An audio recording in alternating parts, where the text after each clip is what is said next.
Hello everyone, today I'll be checking out Tianfu Restaurant in San Mateo, which specializes in authentic Szechuan cuisine. They've got everything from hot pot to other Szechuan dishes I've never even heard of before, so let's go. This is gonna be crazy.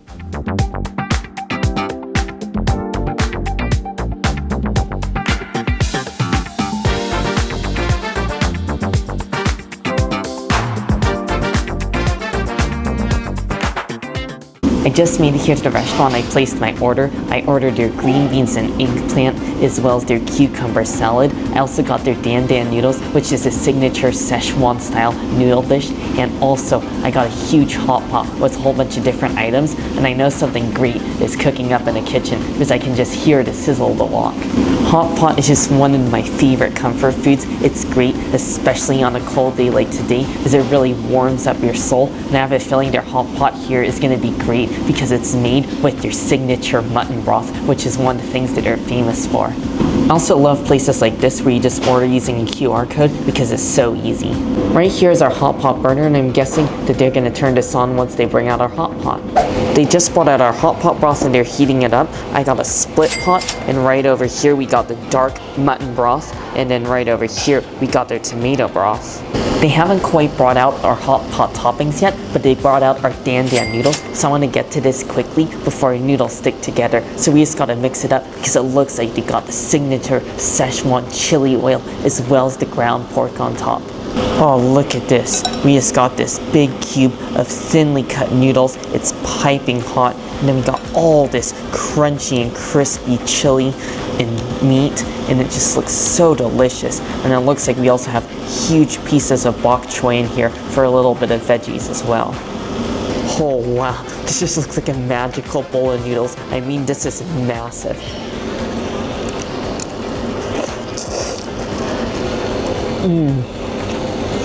Well, this is everything you want in a dan dan mian. Noodles are nice and hot, perfectly cooked with a wonderfully chewy, bouncy texture. And then you got that signature flavor of their house-made Szechuan chili oil. It's spicy, it's tingling, and it's nummy. And I love that they add a ton of peppercorns into there, so you really get that iconic citrusy taste of the Szechuan peppercorns. And you also have a little bit of ground meat. I mean, this is just heavenly on a cold day today. I already feel my soul warming up with every bite I take of this noodles. They just brought out a huge tray of items, and I'm gonna start off with the beef aorta, which is the most unique item that I've ever seen. Beef aorta is basically like the main artery in a beef heart, and it's a very popular hot pot item. However, I've never tried it before, so I'm gonna go ahead and put a little bit in both of our broths, just like so. This just looks so interesting. It has already a bit of a spongy texture, and it almost looks like strips of cooked squid. I also ordered enoki mushrooms, which I love in any sort of hot pot dish, and I'm gonna add these in as well because they take a while to cook. I believe our beef aorta is done, so I'm gonna go for the beef aorta and a lamb broth.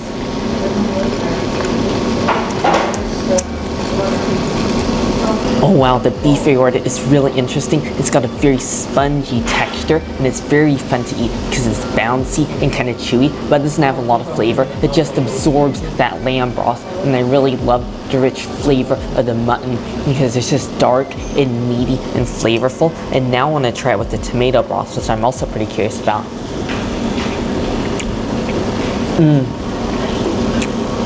Well, that's really nice. Tomato broth reminds me of like a tomato egg, so it's tangy and a little bit sweet, and I really love how it goes with the beef aorta.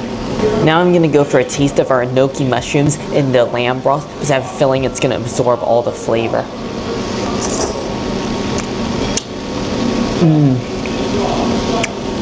Oh, the mutton broth is glorious. I can really taste it here. It tastes like it's been cooked, slow cooked in a pot for hours. And then there's a little bit of cumin, and there's also a little bit of spicy and peppery taste, maybe like black pepper, and it definitely gives it a bit of a bite.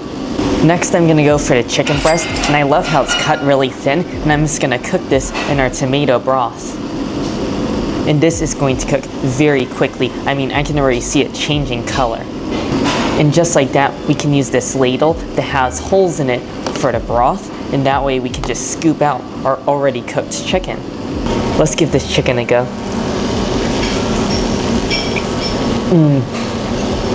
Well, that is great. That's all to how you have chicken breast. Because typically I'm not a huge chicken breast person, but you'll never get a dry chicken breast when it's cooked in hot pot. It's just juicy and again absorbs all of the tomatoey flavor. Love that tanginess and how it goes with the meat. The next one I'm really excited about. This is their premium beef, and look at how marbled and beautiful this is. Now we're just gonna go ahead and place this into the broth, and it should cook very quickly. And just like that, I already believe that this is cooked. Here we go. This just looks amazing. I love how they don't skimp on the meat. Even after cooking, the meat honestly didn't even shrink that much. It's just this huge slice of beef.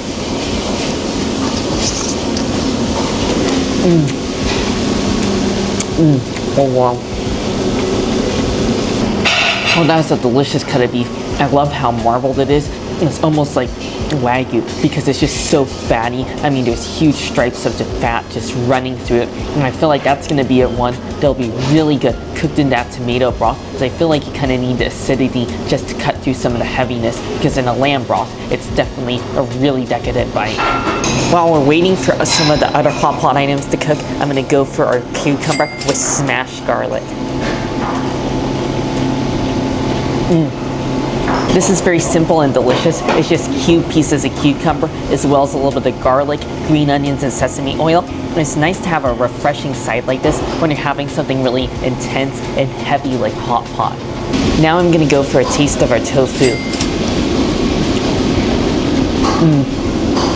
Oh, tofu is a must in hot pot, and what I like here is they use a soft tofu, which makes it almost impossible to pick it up with chopsticks, but once you do, it's like a real reward because it's just silky, smooth, and I love how that soy flavor just goes with all the flavors and spices there in the broth. Next, we're gonna go ahead and throw in our tofu skin into our hot pot, which is another one of my favorites. Here we go for a tofu skin. It's almost like a really long noodle.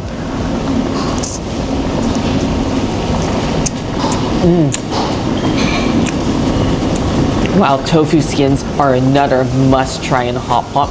They are really like noodles. It's almost like a tofu noodle because it's got a bouncy and chewy texture. It also has a very nice meatiness texture to it as well. And it just absorbs all the flavors. I'm really tasting the cumin on that one.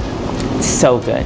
For the next meat, we have our lamb. And I think it's only appropriate that I cook our lamb in the lamb broth. Here we go, lamb in the lamb hot pot. What I've been looking forward to.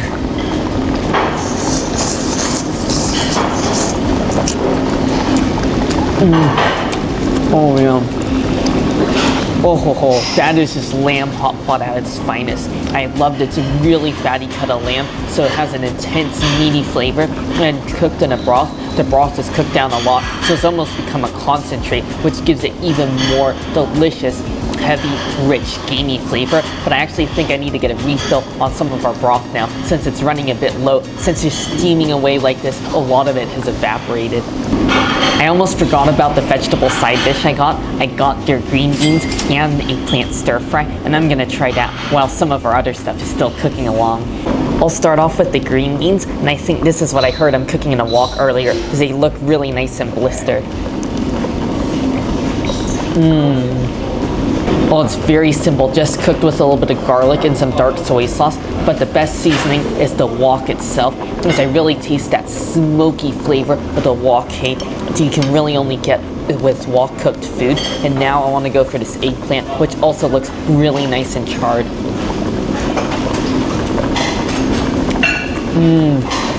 Oh, the eggplant was a really nice surprise. It has a wonderfully light and aromatic ginger flavor, which I wasn't expecting at all.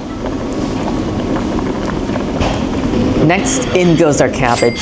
This is Napa cabbage, and this is like a must in hot pot as well, because it's great to have at least one vegetable in your hot pot.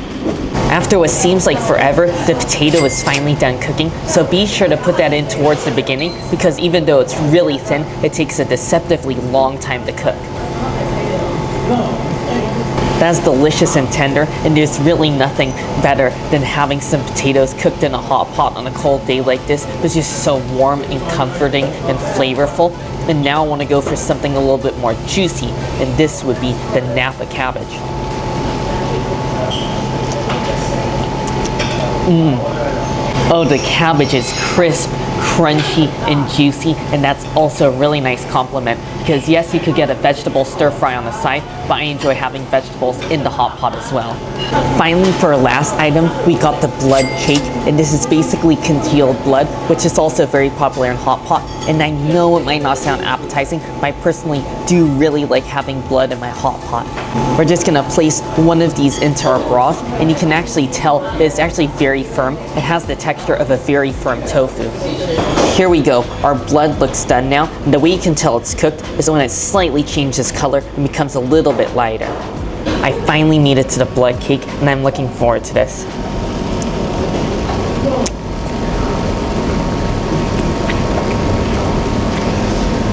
Wow, that is a surprise. That is not at all what I was expecting. Usually when I've had blood cake in the past in hot pot, it has a very soft and firm texture in a way, almost like a blood tofu. But here, it's very bouncy and chewy, and it's almost like eating a jelly candy.